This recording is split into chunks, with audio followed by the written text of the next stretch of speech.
Hey everybody, it's me, Megan Kerstetter, and welcome to the first brainstorming session of 2018. What is a brainstorming session, you ask? Well, it's where I talk with an original creator about their project, as well as see if we can generate new ideas for their work. Today's brainstorming session will be with aspiring manga creator Jordan Trimble as we discuss his story, The Black Truth. Some noteworthy information before we get started.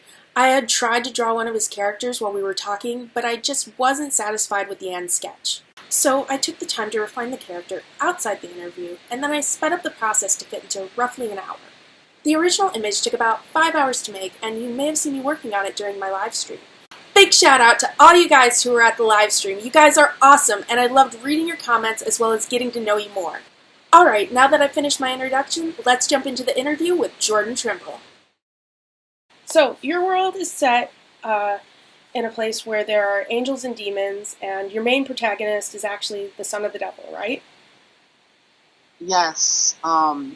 Basically, he's the son of the devil, and the devil got with this angel, which is technically against the rules, but he got with the angel, and they had the kid.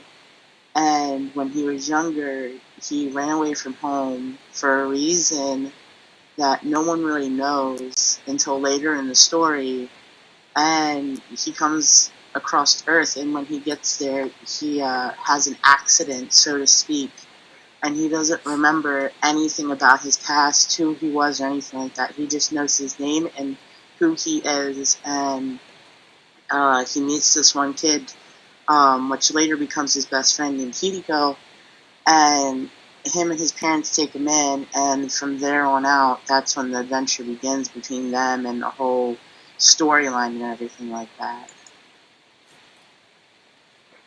And then he also meets, there's a girl, she's a witch.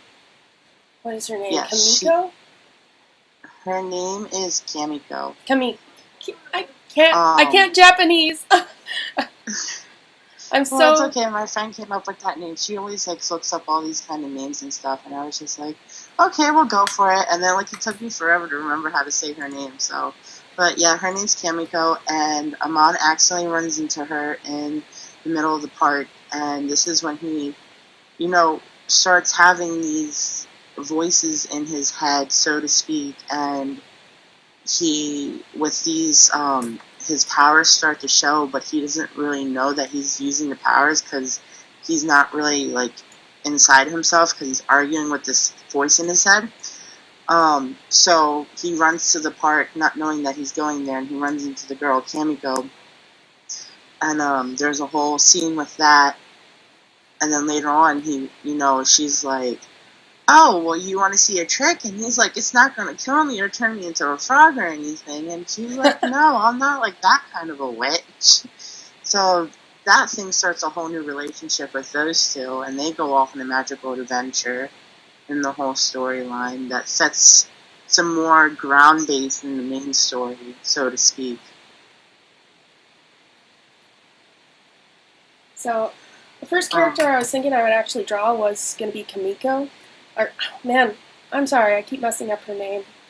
How do you say it again? Kamiko? Kamiko. I got it. Kamiko. And it was because I just thought she was really interesting. She has...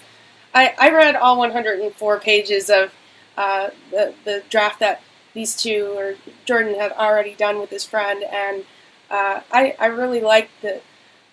At the beginning I was like, oh my gosh, I can see this as an anime. I literally can see these characters just running. Because some of the stuff you pointed out, I actually went back to my friend and I told her, I was just like, well, I think we're not going to dim down on this, after reading it over and over again, it doesn't seem right to do.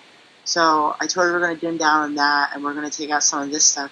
And she's just like, I don't care what you do. It's your creation. And I'm just like, what do you mean you help out with it? And she's just like, you're the one who came up with the whole storyline where everything was going to go like that. I just, make the lines for the girl. I was just like, that's helping, though. So you guys kind of play off of each other, though, so that it's like a role play, right?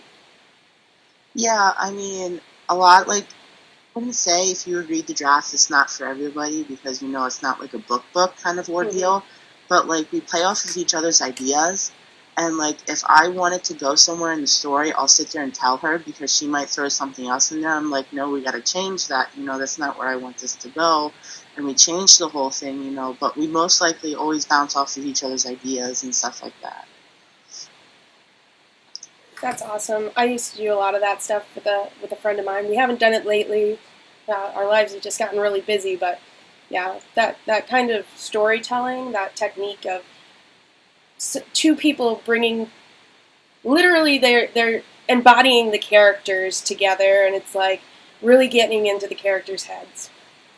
Well, we went to this other convention in Allentown in Pennsylvania, and there were some people there that do voiceovers for Funimation. Nice. And I got some of their signatures and stuff, but I was talking to them about, you know, what it's like to, you know, be able to voice and, like, depending on who makes the stuff and the contract, like, could the people who make it also be able to voice and stuff like that? And, like, they were really helpful and stuff like that, you know, and they were giving tips, like, when you're, like, saying the lines, you gotta think of, like, how they would do it. Because most of the time, as they said, it usually comes over from Japan, so the mouth movement is a lot different than when you're saying it in English. And you have to, like, you know, do it and, like, watch it so many times. And, you know, you have to know your people's lines. And they most always play off of the other person's line before that of how they say it or how they come across in their line. So that's where it's, like, with role-playing kind of ordeal, it's kind of the same way, because me and my friend could read it over again, and we could totally voice it out and be joking and stuff like that, because you can tell when they're joking and all that kind of stuff. Mm-hmm. Yeah, voice acting is super fascinating to me. That is such a talent. Actually, the YouTube video that I am going to put out, the first one I'm going to do for 2018 is actually has to do with voice acting, and it's not me voice acting, it's talking about a voice actor that I really like, and I'm like, yeah, no, I haven't done that, but anyway, it's cool that you guys tried doing that. I've tried doing it with a couple friends, but I'm always like, oh, this is really way harder than you think it's gonna be. Yeah, I also know that you brought up about Amon's sister, Issa.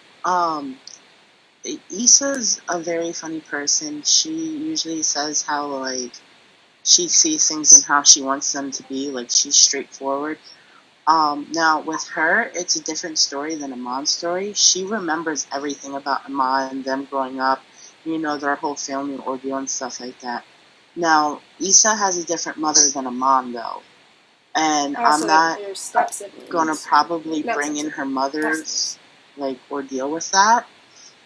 But Issa's always watched Amon from the shadows and stuff like that. It's always because she always wants to protect him until he, like, is able to defend for himself and stuff like that.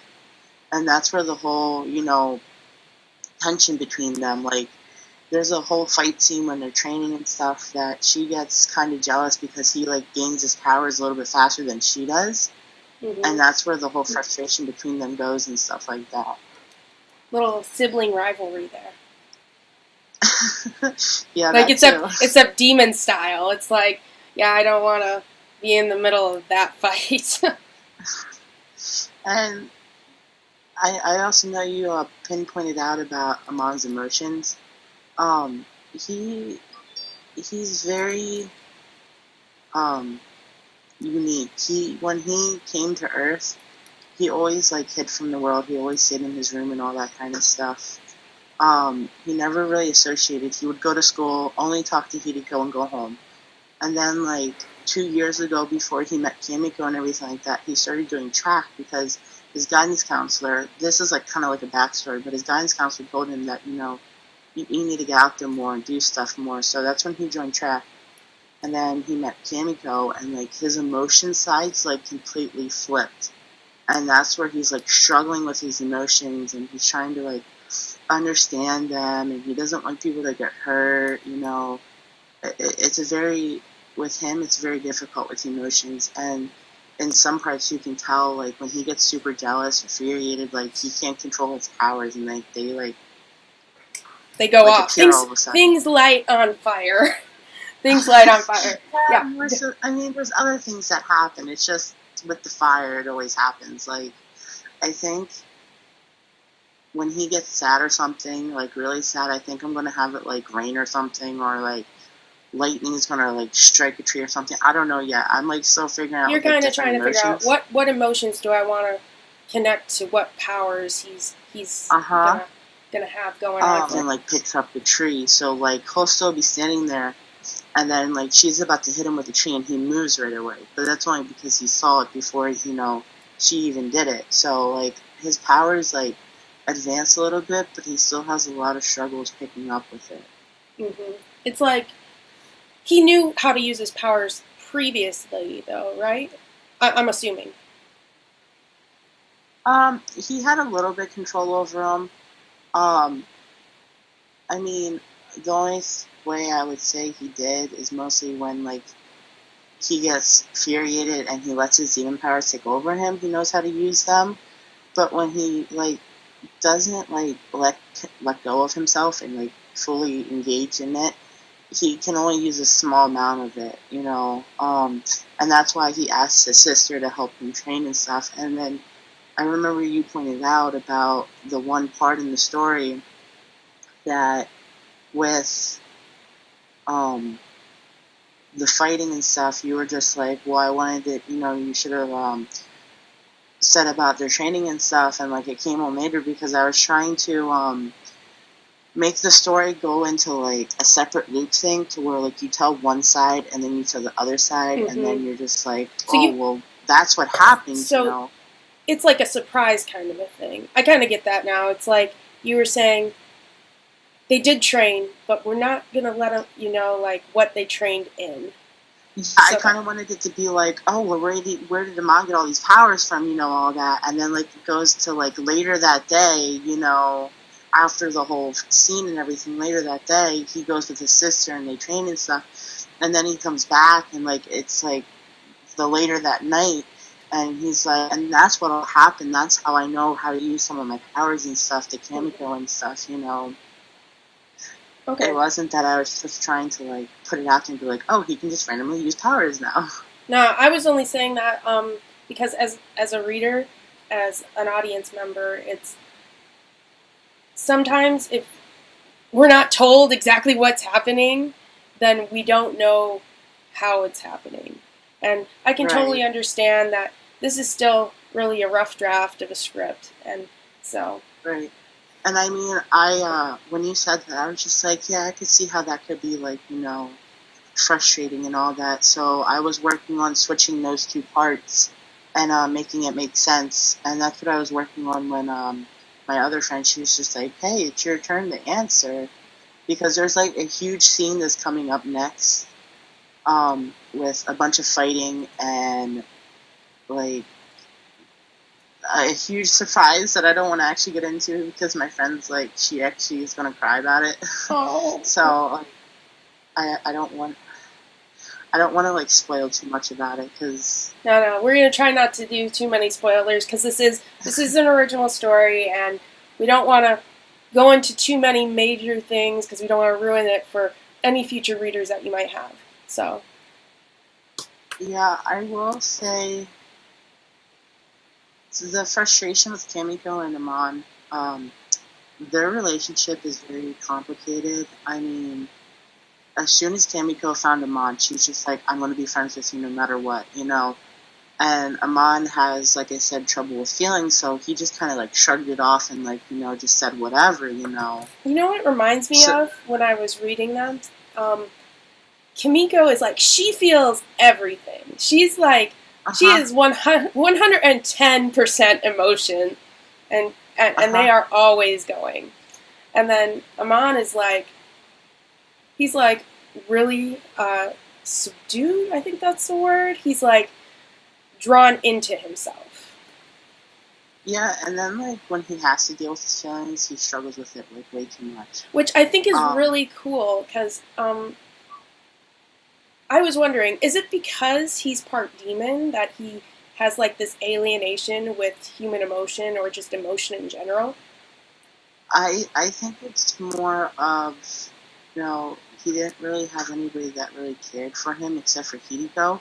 And Hideko's always outgoing, so he's always like, out there and like trying to like be funny and, doing a bunch of stuff where I don't think Hideko took, affection to Amon and being like, dude, are you okay? Where, Amon saw the world, it's just like, okay, well, this is like an emotional, humanless place, no one cares about other people, So I think that's where he, like, struggles with emotions, because then when Kamiko comes in, Kamiko is just, like, fully energetic with emotions, and it's, like, shoving it down his face, and he's just like, whoa, you need to calm down. I'm not used to this yet. I'm not used to this kind of affection. Is kind of the thing that I got from him. And I mean, go ahead. With Kamiko, she gets jealous really fast. She gets mad really fast. That's why her and Hideko try to go on a date, so to speak. And they're still dating, so to speak. But in reality, she's just trying to really do that to try to get Amon to, feel rage and that, make him realize that he actually wants her. But I think with Amon, he's just going to be like, just keep shoving it off because he doesn't want to, like, I think I put in the story plenty of times where he's just like, well, I don't want to be in a relationship, I don't want to do this kind of stuff because I'm not used to feeling these feelings and stuff like that. And it's like he doesn't know how yet. It's like a work in progress. Uh-huh. And then when his sister comes along, he's just like, you're my stupid little brother. How can you be so naive? And he's just like, I don't understand what you mean. What do you mean this girl's into me? I don't get it, or it's just really interesting. But let's talk more about, I'm going to say his name right. Hideko? Is that how you say it? Sorry, say his name again. Hideko? That guy. The best friend. I'm going to go with the best friend. Yeah, he's unique. I mean, you always have that one person in an anime that's always goofy and,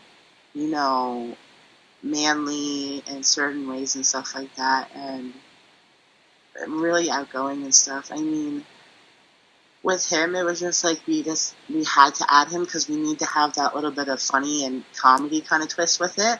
To where, like, with him and Amon, they, like, go back and forth because they've been friends for so many years. So it's just, with him and Amon, it's just, like, he'll say something, and Amon will say something smart, or he'll say something so stupid, and Amon just shakes his head, like, are you serious? Why would you even say that?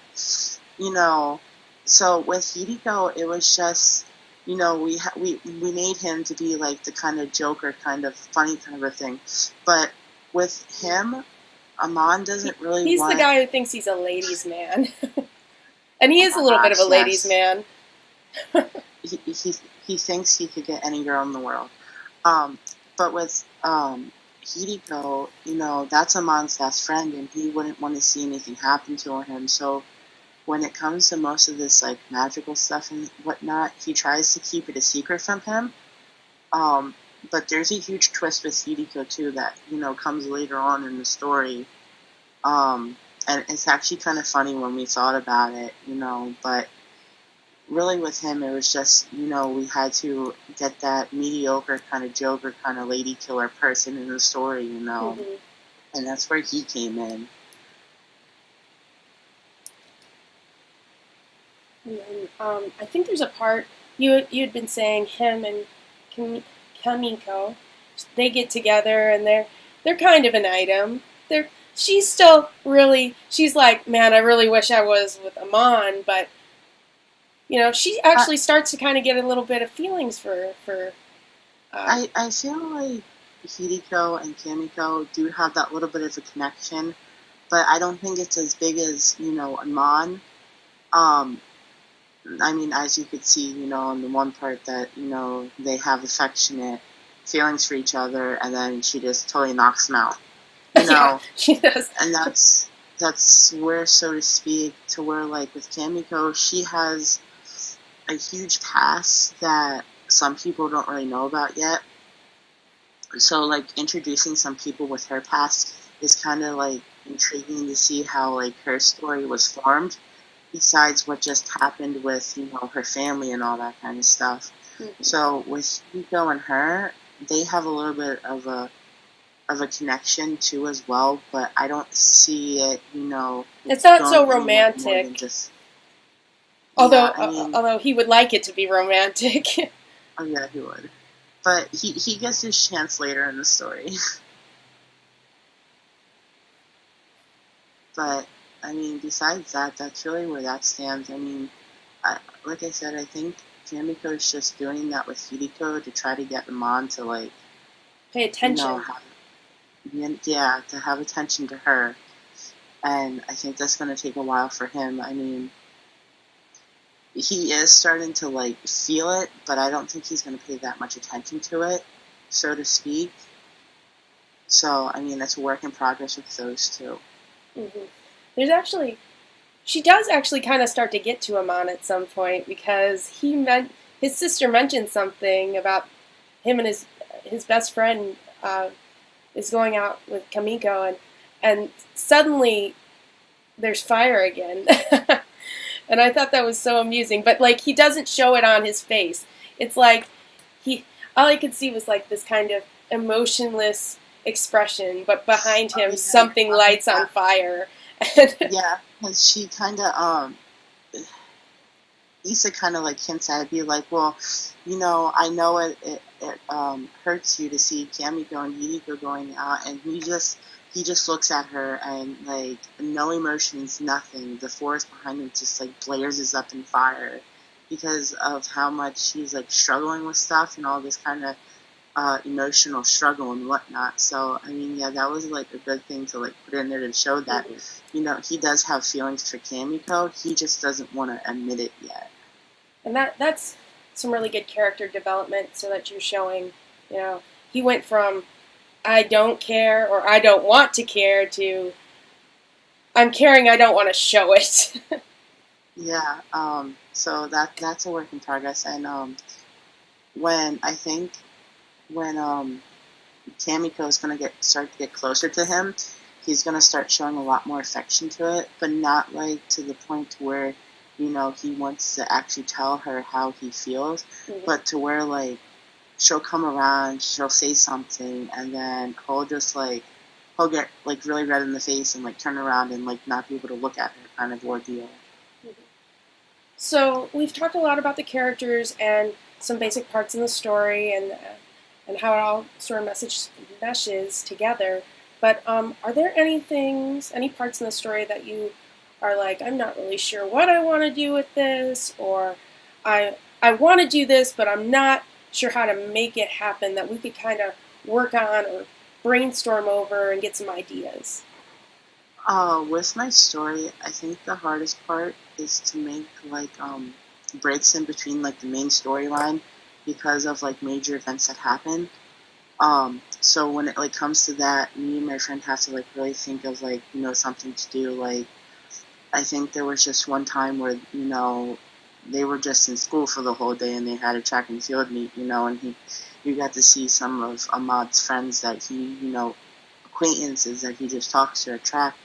But, like, with other things like that, I know in other animes they just, like, have, like, a whole episode that has nothing to do with the storyline. And I feel like I don't want to do that because I want to keep most of my little things that aren't part of the main storyline still be able to connect to it somehow in some way. But sometimes it's just frustrating to figure out, what to do with your characters in a way like that. It's the fear of, for me, when I write, or when I was doing a lot of writing, I wanted to be able to, like, I wanted stuff to be going on really fast, and I wanted to get from point A to point B, and it's like, no, you gotta have those moments in between for those characters to breathe. They can't have just broken their arm, and then, I don't know, like 2 pages later, or a couple pages later, they broke their leg. I don't know. I guess you could, but it's like a balancing act. And then I can see where you're coming from. Is you don't want these pauses or these moments of normality to turn into filler. So it's Yeah. because we all know, if you're an anime fan, we've all endured the dreaded filler episodes. Yeah. No. With what was I say?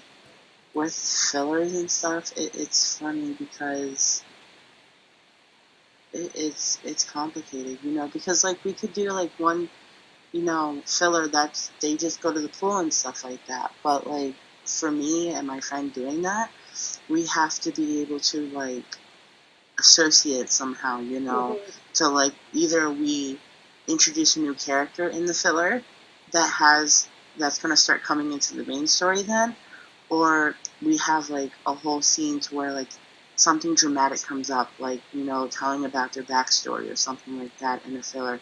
So it's just not like we just do a filler like they randomly just go to the pool for a day and have fun, It's more of we always find something to connect back to the story.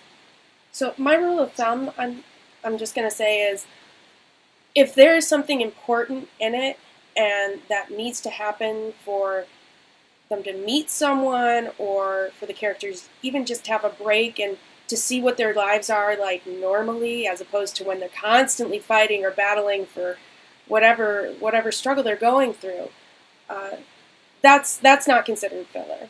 The only time it's considered filler is if it's like you can forget about it later on.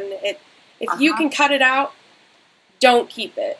Unless you are doing something where you just have this fan base that, like, you have a fan base that they want content, they want more stories, they want more stuff to see with the characters in it that is not necessarily a part of the main storyline. You can do spin-offs of that.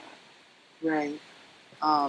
Another funny thing is when you said about how you used to, like, you wanted to make it go so fast. It was like when I first writing this with my friend, we used to do it on Kick and not on Google, but we would transfer it back over to Google. And at one point, I lost half of our content. Oh no, I hate it when that happens. I remember what most of it was, so I was telling my friend, I was like, this is a good opportunity. We can go back over this, and instead of making it fast like we did, we can make it, extend a little bit, put different stuff in it, So that's what we did, because I was just like, we have these little fights, but there's nothing major yet. So when we start to get to the major thing, like every little fight leads up to it. Maman grows in his powers, Kamiko grows in her affections for Amon, It's like all the little fights add up. So like I try to add like little things, little areas of like, them going out, them training, all that kind of stuff. So and everything. I just realized that I did not actually turn the stream on. I feel like an idiot. So let me do that. We have been recording though. That's good. So we are getting all of the content, and everyone in YouTube land is going to actually get the beginning of this brainstorming session. But everyone on Facebook is going to get now. I think we might be missing the very beginning of this, so we'll shoot another. We'll shoot the beginning again. But yeah, I was telling my friend, I told her, like, after this book, I already have another idea in place and stuff like that. And she's like, oh yeah. I was just like, yeah, you wouldn't believe how many like ideas I have in my head, Like there's just some that I just like, I want to make it like a romantic, manga, or like I just want to make it like a full-fledged fighting thing to where like they're fighting. Like, the humans are fighting, like, something that's not from, like, Earth or something like that, And it's just, there's, like, a romance in there where the one guy falls in love with one of the things that aren't from Earth, Mm-hmm.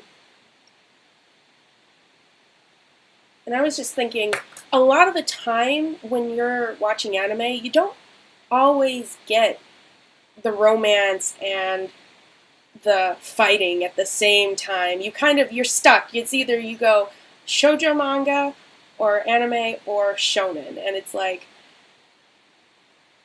those that want the happy medium are kind of suffering. Or we all just go over to fanfiction.net and you know, fix everything with Fanon. Yeah, it's funny because, like I said, when I was making this, it wasn't just, oh, I thought of Blue Exorcist, because, like I said, when I watched Blue Exorcist, it was like one of the second animes I've ever watched, and I haven't seen it since then. But when you said that, I was just like, I didn't even think this was mostly like that. I mean, I could understand the whole, son and demon and, father thing, but like all the other stuff, I'm just like, how did she see that? I think the one thing that made me see it was, you had said when he got mad, his eye like lit on fire, and immediately I thought of Reen when his demon eyes do this weird. They're like they do like this slit thing, but they also look kind of like they're glow. Maybe I'm thinking of Black Star Shooter though. Also, when I haven't even seen that anime. Oh my gosh! I think I connected it with an AMV that I saw that mashed them together, and now I'm like, somehow that came out as Blue Exorcist in my mind. So that might have been how I got to that conclusion. Yeah, it was just, when you said that, I was just like, that's not the anime I was watching when I thought of this manga idea. I was watching something completely different. Oh my gosh, my nerd is showing, and I just completely connected random animes together. But, yeah, and it's not unusual that things, for people, the human brain, how it works is we are constantly looking for connections all the time. Mm-hmm. And if something is even remotely similar to something else, we're like, it's like that. And if it's something we like, then we're like, it's like that. And it's either, I really like this because it's like that, or it's not as good as this, or something like that. Yeah, but I like the way this was going with your story, and I really like, is this your first, like, major story that you're doing? Yeah, I mean, me and my other friend, we had many other things, but we never, like, put it in and, like, kept all the information on it. We just kind of did it out of fun. So this is, like, our first one that we actually, like, kept, and we kept going at it, and we put, like, content, and we actually brainstormed about where we wanted everything to go, really, so. Nice. Yeah, and I was, as I'm watching this, or as I was reading, I was like, there's some good bones here. There's some really good ideas, and you even kind of put in a couple, like, universe rules. When I was reading, it was, oh, man, I'd have to actually look at it, but it was like how the living, like, the dead can affect the living in a way. Like, the people who have passed on are capable of affecting them, but there's, like, kind of a certain way that they're allowed to do it. Yeah, it was funny when we were making this, like, in Kamiko's world, in her magical world, time is completely different than in the human world. So when she talks about she hasn't had a boyfriend 10 years ago, technically in her world, she's, like, a whole lot older than, when she's in the human world. Like, she's only, like, 17 in the human world because everybody's in high school. But when she's back in her world, time is so different. Like, aging and time everything is different in her world. So, and then, like, when Amon asked her, how, like, he has this weird feeling and stuff, and she's just like, the dead can contact through the living, but only in certain ways and everything like that. Like, it was kind of, not so that, there was someone that was dead trying to contact with him. It was just that I think that, like, there was someone trying to contact with him, but from, like, a different either universe or dimension in the whole storyline. It wasn't, that they were dead. But I think he had to go through lengths to, be able to contact him to make him feel that feeling, Because, I mean, there's going to be a lot of other places in the storyline that are going to happen than just, the underworld or, Kamiko's world and the human world. So there's more than just the demon world and the angels and Earth. There's multiple worlds. Yeah, with some of the characters that come. I want some shrimp. I'm ready. when we introduce some new characters, there's this one character that's going to come, and he's going to come from a whole other place that, like, normal rules in, like, the human world and anywhere else do not apply. Like, you can get away with a lot of things in there, you know, you can fool around a lot. And there's going to be some other places that are just going to show up, and it's going to be interesting on where it goes and stuff like that. Like, I know the one world where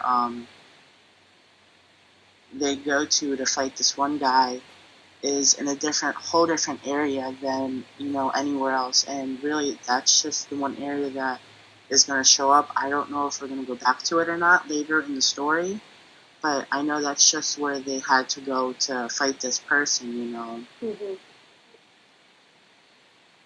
So I'm currently drawing Kamiko I turned on the live stream for Facebook, and I'm drawing the idea of what I thought she might look like.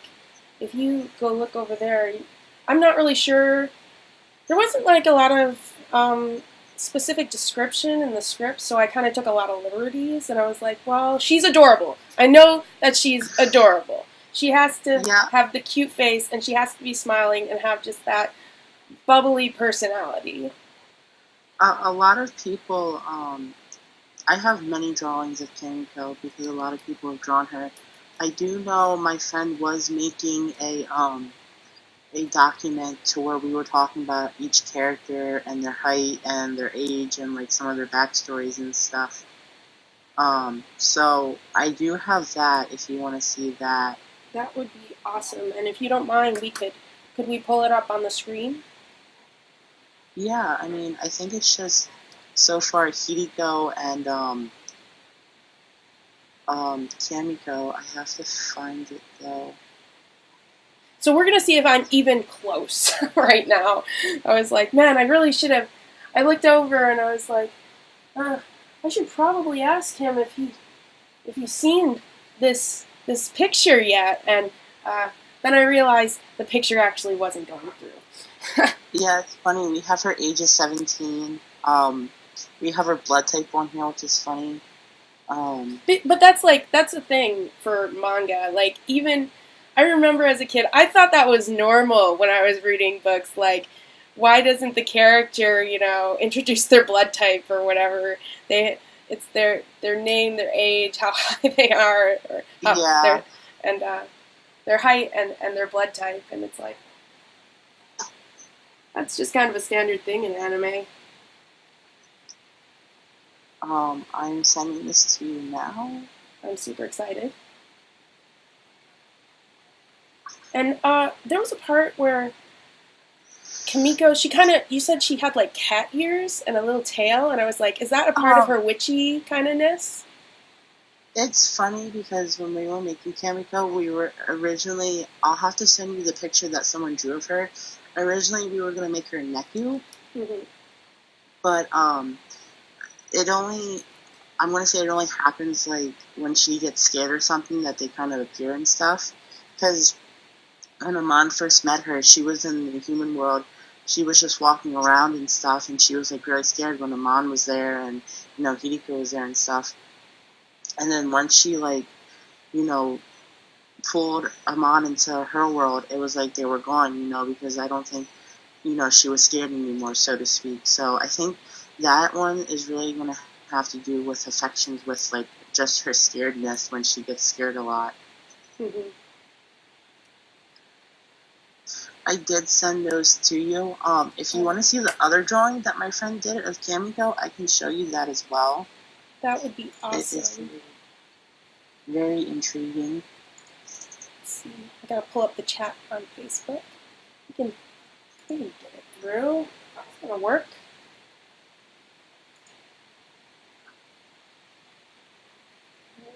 I don't see the link yet. Did you send it in Messenger? Here, I'll send it. I added you on Google, but I didn't send the link. Here's the link.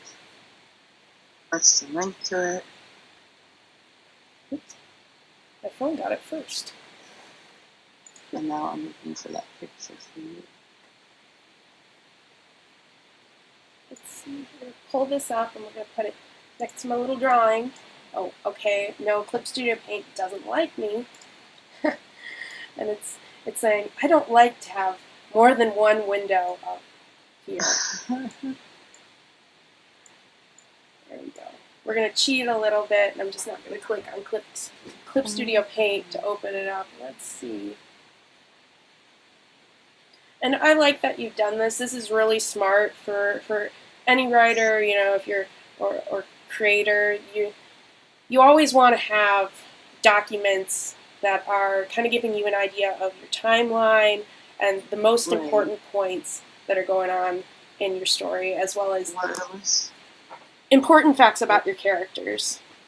It was funny. We were at this one comic book store, and they had this book on like how to make manga and stuff, and they had like a whole page on like, you know, this character development and stuff. And my friend was just like, "Oh, I could actually start this because, you know, it could help us in the future if we ever need something, like if something comes up in the storyline and stuff." So she actually took like authority and like started doing that. I have to do a mom at one point because I'm really the only person who knows much about him. Oh man, she is adorable. Look at that. Oh my goodness, I'm not even close.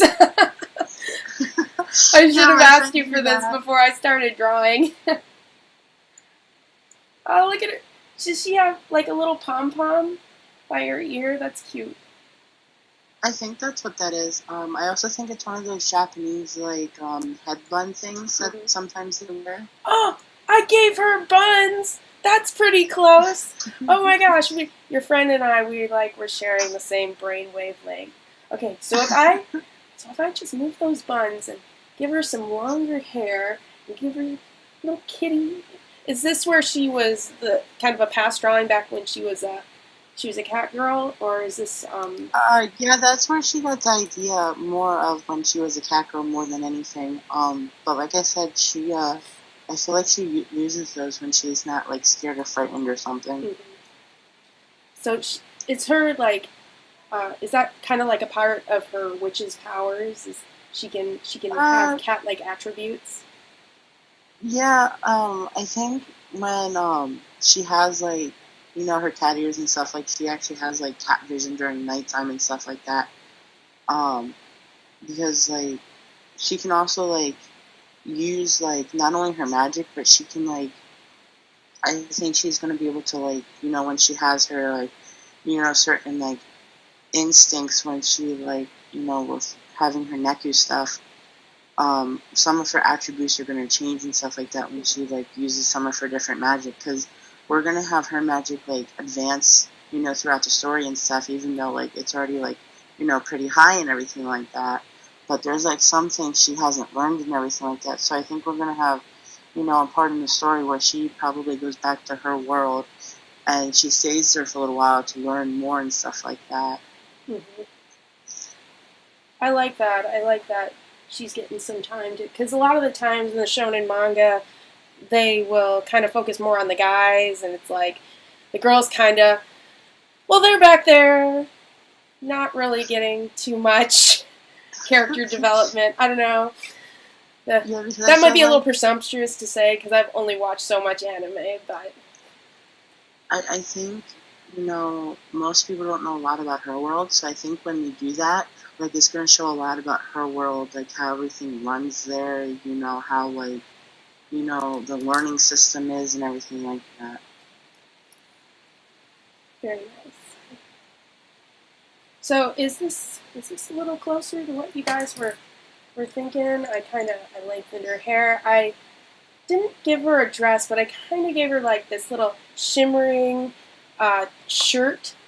She got like the shimmering sleeves. I just felt like if she had like regular, I know they go to school so they have uniforms, but if they had like a regular, they're going out or anything, I just could see her kind of having these girly clothes.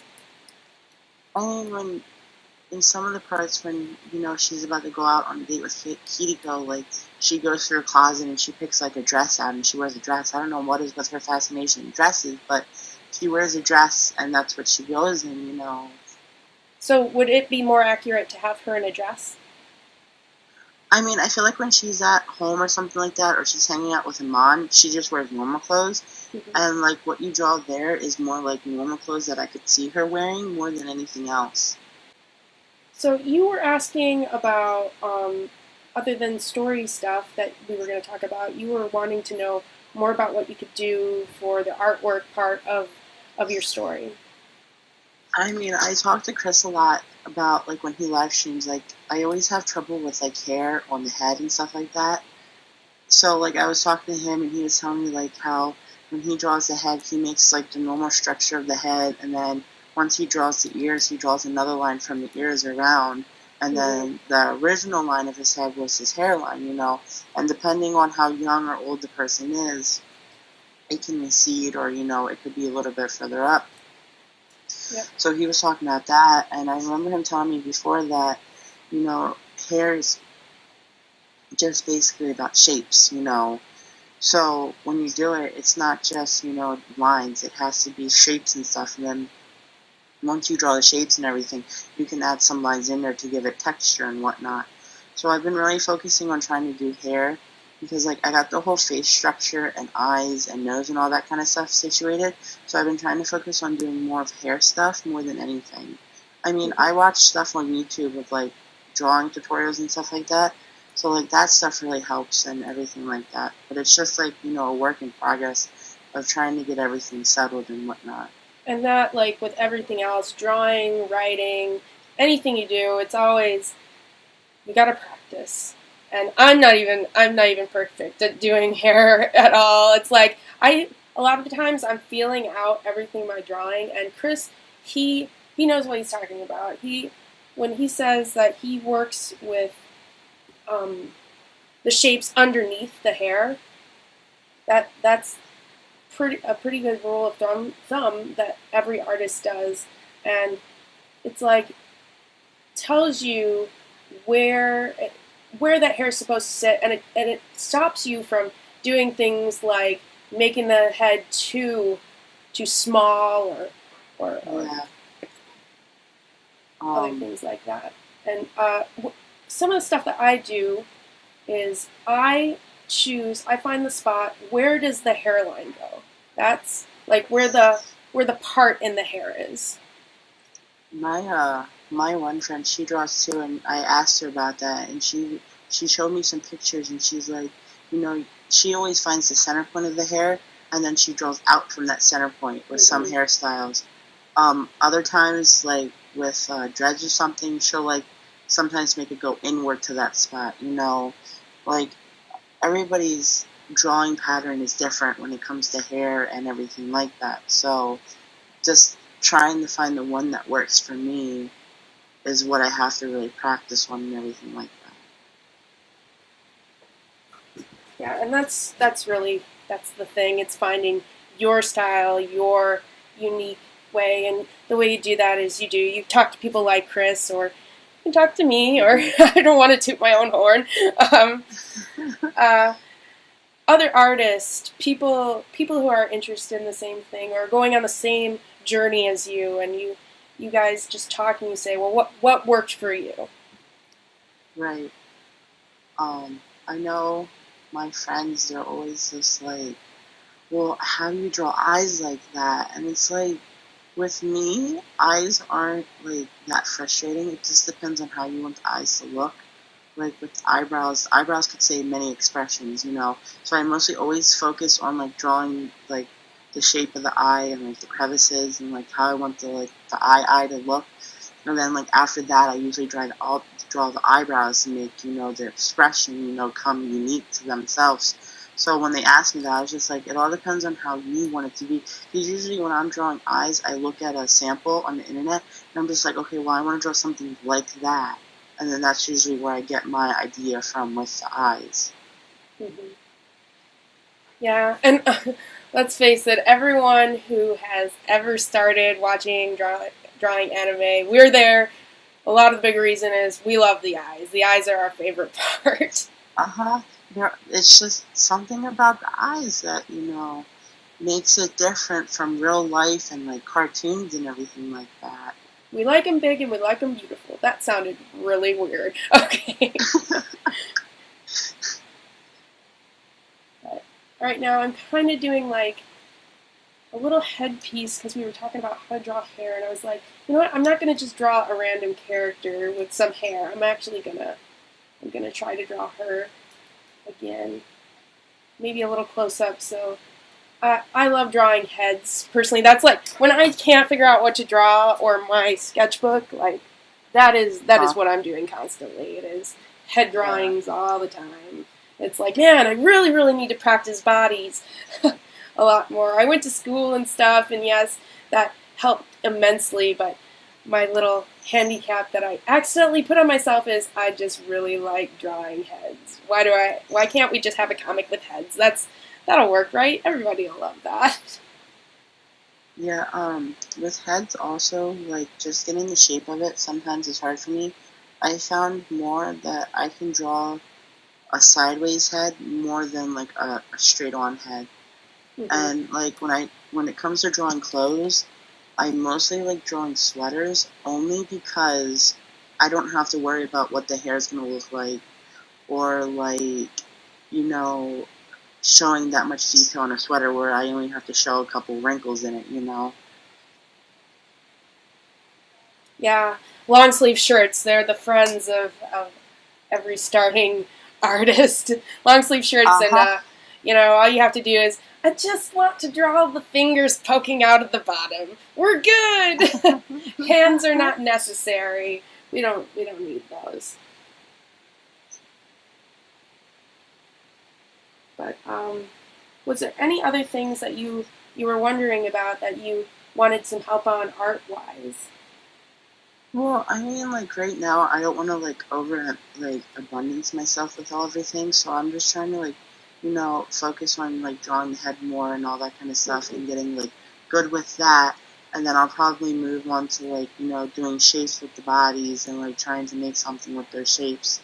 But I just want to mostly, like, keep my focus on drawing heads right now more than anything. Yeah, and heads are, a lot of time, Chris probably told you, he already said you're kind of working with basic shapes. And, that's pretty much what I did here. I can kind of go over it again on another there. You kind of just, cartoons, you start with, like, a circle. I'm going to try a different brush for this.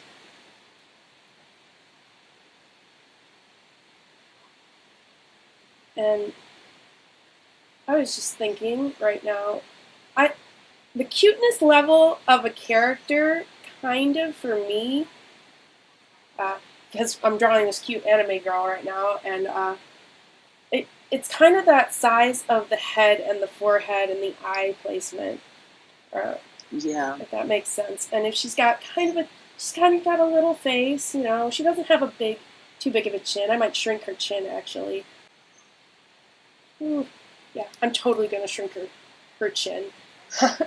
and then, like you said, with hair, you're thinking in major shapes. She's got 2 buns on either side. And then you kind of find, like where I was saying, this is where the hairline was.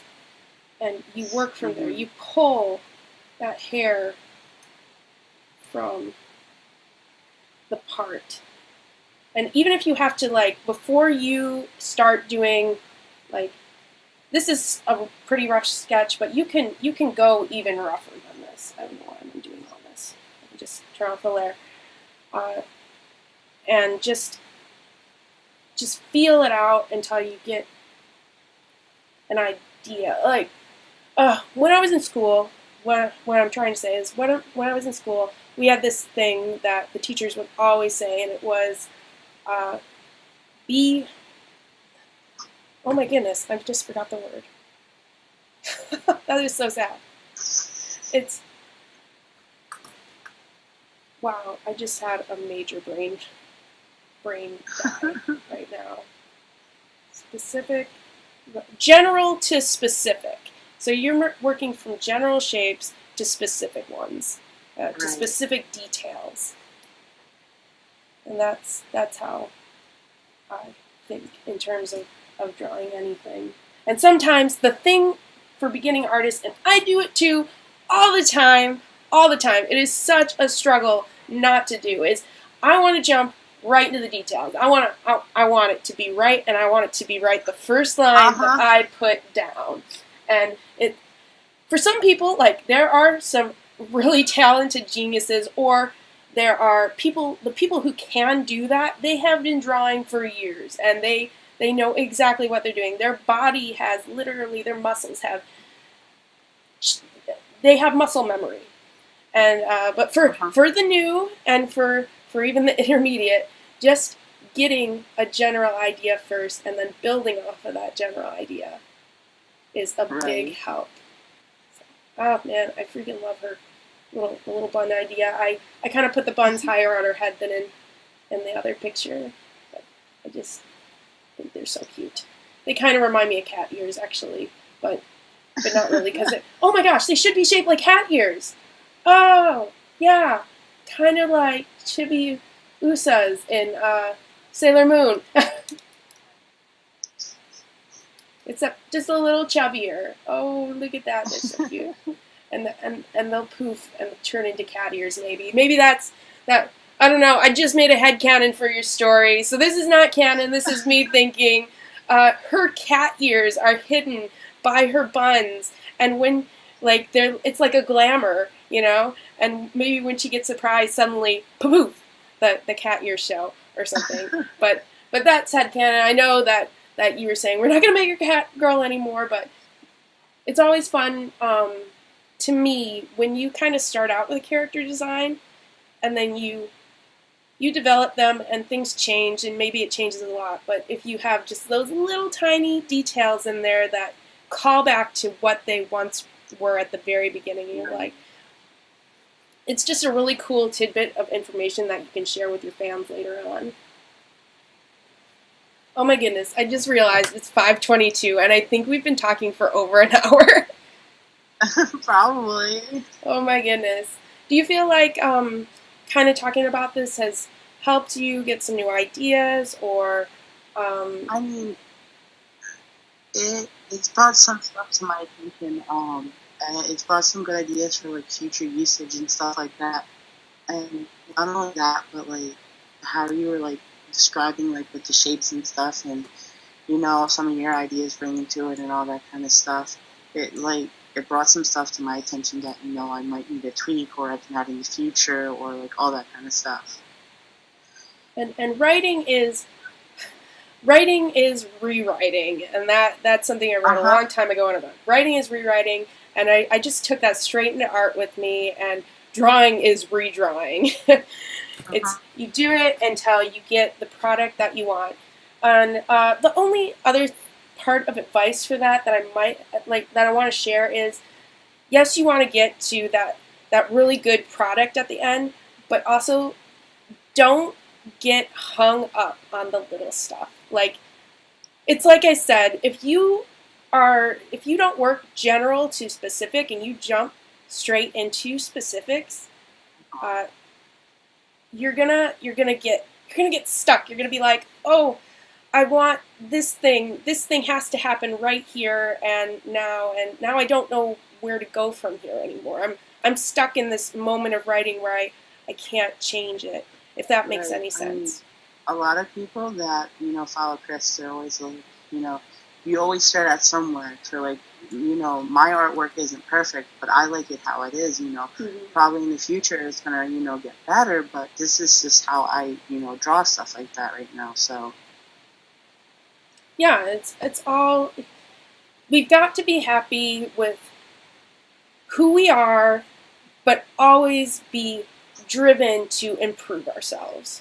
Like we can't, one of my things is that I really struggle with as a creator is I want it to be the best it can possibly be. I want it to be perfect. The truth is we all want it to be perfect, and we're not perfect people. But we can make, let's see, how can I say it? We can make imperfectly wonderful things. So, that's my biggest, if you take anything away from this, that's one of the biggest things. You can be, your stuff doesn't need to be perfect to be good. Right. A lot of people are telling me, because, like, at first I was looking for someone to draw for me, and then, like, everyone's just like, well, you should just draw for yourself, because it will be your own then, whereas if someone draws for you, it's kind of their product with your product, and, like, that just always doesn't go well together, Mm-hmm. But fan art's always welcome! Yes, Never say no to fan art. I know Chris loves his fan art. Oh yes, he does. Flex Destiny, and we'll give him another shout out to Chris, because he's just awesome, and he is a creator who is very involved with his community, and he was involved from the very beginning, even way back 10 years ago when he was first doing stuff with, the comic used to be called Battlegate, and I know, like, Squirrel Works, that was the old site, that was running, and now, 10 years later, I wasn't 16 anymore, and I contacted him and talked to him, because I was like, hey, I love your characters, and I drew some fan art for him. And he was just so polite and nice, and I see that with his Facebook channel.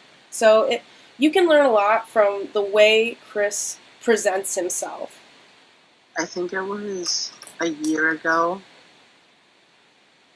I met him, and I messaged him through email, and I was telling him, everything how I felt, and he, like, messaged me right back, and I was, like, flabbergasted, because usually when you message people like that, they don't answer right back.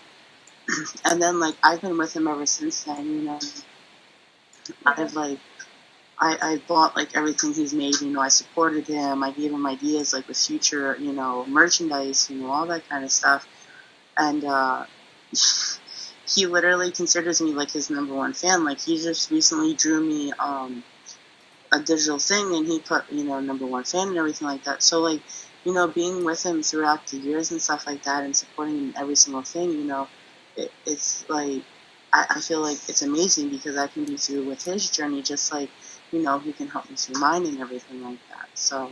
And I think that's because of the internet, and it's not so much new anymore, because it's been a while since creators have been putting things on the internet. Back when I was a kid, webcomics were just starting out, and now that is totally its own thing. Web stories, webcomics, movies, videos. And the thing is, unlike the traditional media, these content creators like you're able to reach out to the people that are taking in what you're making, and you can involve them, and it's so wonderful.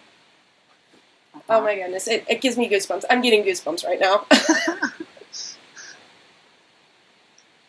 And you can get an idea. They give you feedback, You have, of course, you have the people who are not always polite. That's the nicest way of saying things, Yeah. But then there are these wonderful people that give you their opinions, and they genuinely want to see you succeed, and that warmed my heart to see that is out there. Mm-hmm.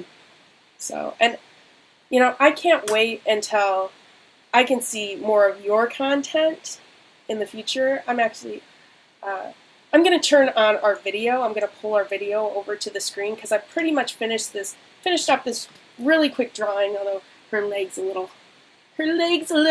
short on one side. That's kids. That's what the transform tool is for. And anyone the struggle's real. You want to be able to draw, correctly, but there ain't nothing wrong with grabbing that transform tool and fixing your mistakes. Yep. Her leg might be a little long now. I don't know. But drawing is redrawing, and for about an hour, one figure and a head, that's pretty good for me. I'm like, okay.